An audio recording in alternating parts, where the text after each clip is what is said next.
Episode 5: Why Almost Everyone Who Talks About Energy is Wrong.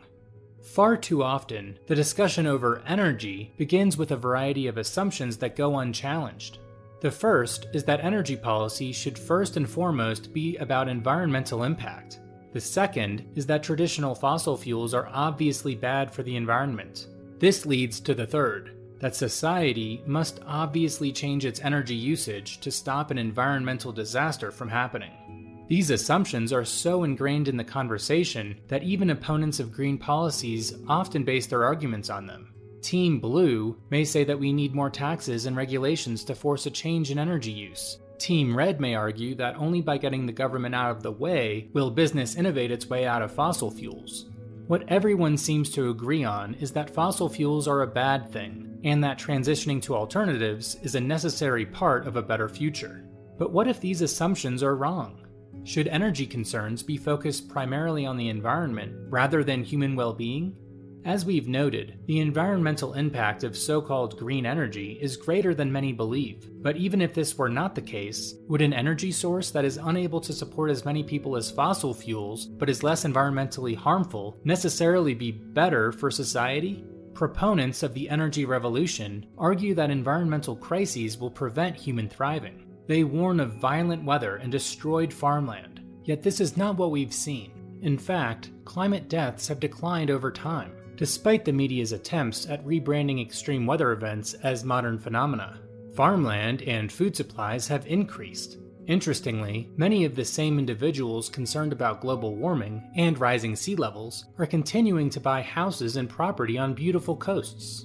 In fact, the actual findings of the institutions that push the hardest to change our energy consumption do not match the severity of their rhetoric.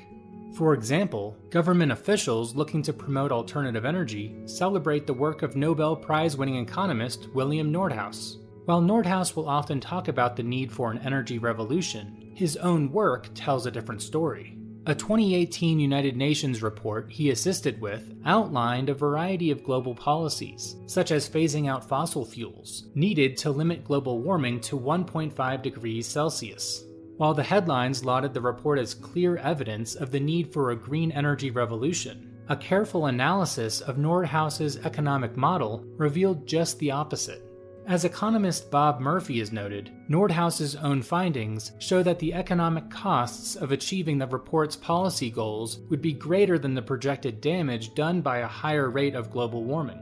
To recap, the UN's own analysis, conducted by a Nobel laureate specializing in the economics of climate change, shows that its policies would be more detrimental to the economic well-being of society than they would be beneficial to the environment. This is without question what would happen if the UN's goals became reality. Many nations, such as China, seem to understand this, and have made it clear that they will not be complying with these policies. The hysterical nature of contemporary energy discussions has been great for the activist class, but it has had terrible consequences for intellectual debate, government policy, and the economy. The justification for this aggressive approach is the repeated warning that a failure to act will result in global catastrophe. In our next video, we will look at the poor track record of doomsday environmentalist prophecies.